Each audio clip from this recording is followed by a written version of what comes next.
Vale, pues en primer lugar, muchas gracias por tu tiempo y por esta entrevista y pasamos directamente al cuestionario. Para empezar, brevemente, ¿qué es y para qué sirve el Comité Nacional del Transporte por Carretera? El Comité Nacional por Carretera es un órgano legalmente constituido y reconocido por el reglamento y la LOT, de manera que sea el interlocutor oficial del Ministerio de Transportes para cualquier materia relacionada con el transporte de mercancías por carretera.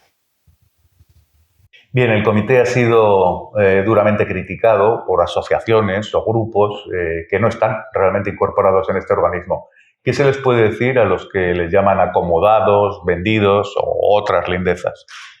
Bueno, se les puede decir que se incorporen, que en los próximos 4 años hay posibilidad de incorporarse, que se incorporen, que utilicen un órgano democrático en el que se tratan de conseguir cosas, que se incorporen y a través del cual consigamos presionar más al Ministerio. Se dice que el comité no representa a los transportistas, pero ¿cuántas empresas de transporte y vehículos están representados actualmente en el comité? Bueno, en el comité, en cuanto a empresas, está representado el 60% de las legalmente constituidas o identificadas y más del 80% de los vehículos que es rodando en este momento en el mercado. Digo 80%, no digo más, porque el peso de internacional es el 100% prácticamente y en nacional es más bajo, de ahí que la media sea el 80%. También es muy comentado que las caras del Comité Nacional son siempre las mismas. ¿Hay poca vocación de asociacionismo entre el transporte? Las caras del comité no cambian. El problema es que no cambian las caras de las asociaciones. Es un tema que nadie quiere coger el testigo, no hay gente joven que se quiera sumar al mundo asociativo, con lo cual es difícil ese cambio generacional en el Comité Nacional igualmente. De todos modos, se está incorporando gente nueva y es deseable que nuevas caras aparezcan en el Comité Nacional. ¿Cómo se podría mejorar el funcionamiento y la operatividad del Comité Nacional? Vamos a ver, el Comité Nacional está formado por distintas asociaciones, cada una defendiendo intereses diversos. En mayor o menor medida representamos a pequeñas, autónomos, medianas y grandes empresas. ¿Cómo se mejoraría? Trabajando todos más. Ministerio, atendiendo las reclamaciones del Comité Nacional y de igual manera las propias asociaciones que lo conformamos trabajando más en materias que aplican y que son de interés para el sector. Parece claro que por la gran representatividad del comité, entre los empresarios de transporte representados en el comité en su seno, también hay de los malos ejemplos, ¿no? Los de las empresas buzón, los de los precios a la baja. ¿Se habla con ellos? ¿Se les señala? En las negociaciones de diciembre, con la aprobación del 17 de diciembre, se aprobó o se acordó crear un buzón anónimo, de manera que cualquier persona pudiera denunciar estas empresas, teóricamente, en el borde de la ilegalidad, de manera que se definan empresas buzones, falsas cooperativas o cualquiera que esté infringiendo la legalidad vigente. Ese es el camino. El comité, entiendo yo, que no es un órgano para denunciar, pero sí que hemos pedido la herramienta para poder denunciar.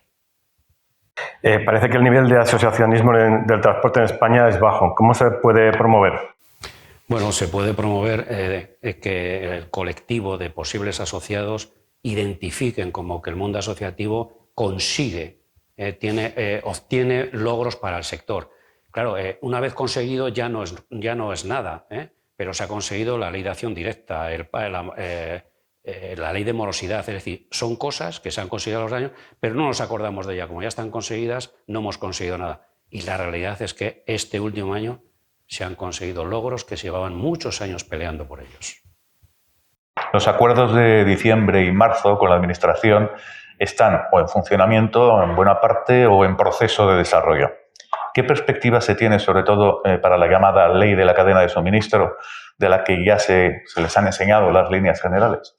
Bueno, el acuerdo con el Ministerio centraba el tener el documento previo que luego tendría el proceso legislativo correspondiente antes del 31 de julio de este año.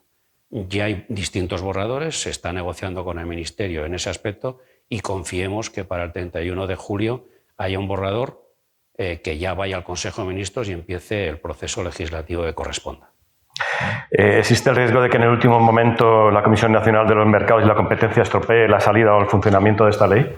Entiendo que no por un motivo, pues porque el Ministerio no va a promulgar una posibilidad de ley que ya infrinja determinados preceptos, con lo cual lo que vaya para adelante habrá pasado previamente el control de la Comisión, de los distintos ministerios, de manera que no sea una ley fraudulenta de inicio. A pesar de la protección de esta normativa, siempre queda la posibilidad de las triquiñuelas legales, ¿no? en el transporte. ¿Qué se puede decir a los transportistas deseosos de que los demás les aseguren el precio del transporte? Bueno, vamos a ver, la primera triquiñuela es que todos seamos honestos y honrados, y veamos trazabilidad y confiabilidad en el riesgo. Muchos de los antiguos del sector hablan de cuando había tarifas de obligado cumplimiento y muchos de ellos hablan que eran tarifas de obligado incumplimiento. Yo confío que si se promulga una ley, pues todos poco a poco vayamos hacia esa ley a tratar de cumplirla, pero dependerá de los actores de esa ley. ¿Y qué se les puede decir a esos transportistas que se lanzaron a la calle en marzo convencidos de lo que les decía un personaje que negaba la validez del comité y que vuelve ahora otra vez a agitar la bandera del paro? Bueno, yo la verdad es que simplemente estos últimos meses, desde que se aprobó el Real Decreto, lo que hemos venido diciendo es que leamos lo aprobado, que peleemos por lo aprobado, que hay aspectos de lo aprobado que hay que desarrollar, la carga y descarga, el tema de la ley de coste mínimo, como le queramos llamar, y otros aspectos importantes. Entonces, que leamos esto, que lo apliquemos, y entonces veremos el fruto del trabajo, que no es fácil, el trabajo que se está haciendo, pero que de alguna manera lo conseguido hay que ponerlo en valor. La indexación del combustible. Si no tuviésemos este alza desbocado del precio del combustible, sea una herramienta básica para estabilizar los mercados. Confiemos que se utilice y sirva. Numerosos cargadores ya están pidiendo rebajas de 30 céntimos, 20, 30 céntimos en las facturas en virtud de las ayudas del Estado. ¿Esta batalla está perdida? No, taxativamente no, y no debe ser así.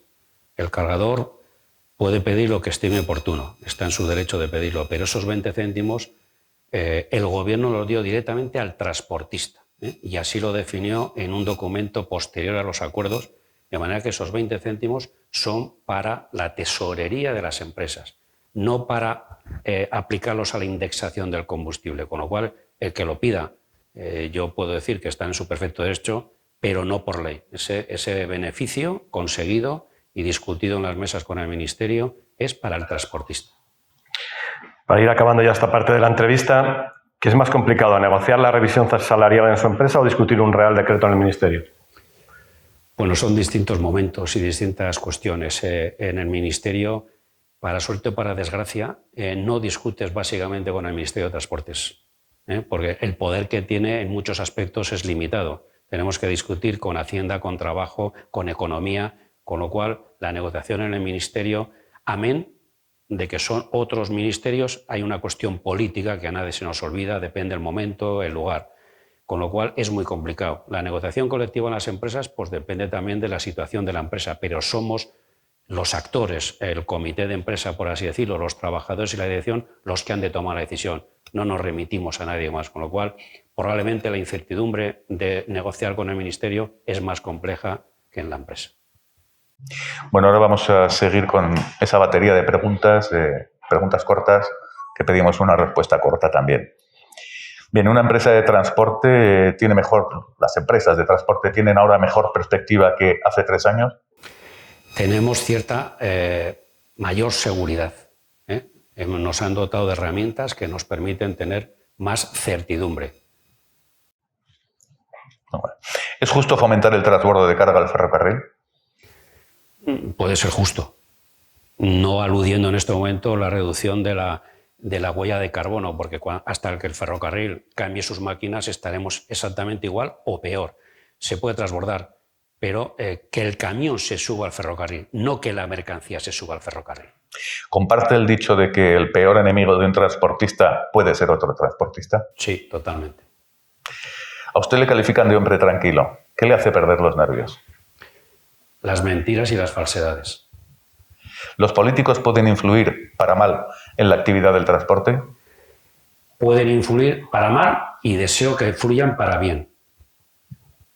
¿Hay personas en el comité con los que no se iría de potes? Seguro, pero lo mismo que no me iría de potes con compañeros del trabajo, pues porque hay una relación laboral y de negociación, pero luego uno toma potes con los amigos con los que quiere tener otra relación de afinidad. Para acabar, valore el actual equipo del Ministerio del 1 al 10.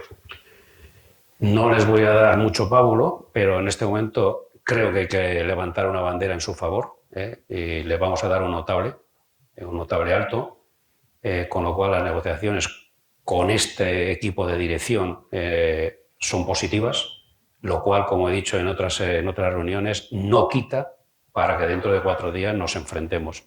El Comité Nacional no va a ser baladí para pelear contra el Ministerio en el momento que se sienta menospreciado o ninguneado. Para acabar ya la entrevista, vamos a entrar en una pequeña área un poco más personal y lúdica, y para ello, pues para empezar, ¿puede contarnos un poco su currículum, su trayectoria profesional, tanto como empresario como en el terreno del asociacionismo?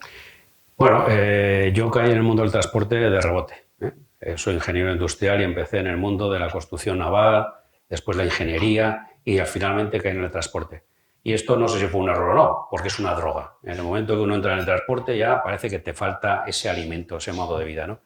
Yo empecé en Algeciras durante 7 años y llevo ya 26 en Zaragoza, que es donde empecé en el mundo asociativo, con la asociación de Zaragoza, con ASETRAZ, y de ahí pues el devenir ASETRAZ con ETRANS y ahora el Comité Nacional a través de CETEME, ¿no? Esa es mi corta carrera de pues 35 años en el sector del transporte. ¿Y la labor profesional y asociativa le deja tiempo para usted y para su familia? Bueno, eso, para ser sincero, si estuviera el polígrafo de delante, pues diría que no. Entonces, el mundo asociativo requiere esfuerzo personal, esfuerzo familiar y esfuerzo económico en muchos casos. Pero si uno lo hace con ilusión y con ganas de aportar cierto valor al mundo empresarial, pues lo hace con ese gusto. Evidentemente, mi opinión es que llegado un momento hay que retirarse, dar un paso atrás y que gente nueva, caras nuevas, como se decía al principio, puedan venir a la palestra y con ideas nuevas puedan afrontar el futuro del sector. ¿Y dónde se pierde cuando no está al frente del comité y qué aficiones ocupan su mente para desintoxicarse de toda esta cantidad de trabajo? ¿Dónde me pierdo? En el monte.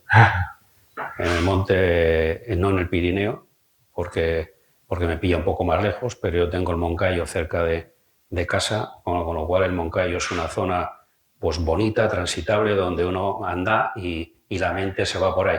Y luego muchos momentos, aparte del monte, con amigos, comiendo, bebiendo, charlando y disfrutando de eso que llevamos 2 años sin disfrutar, de los amigos, los abrazos y la amistad.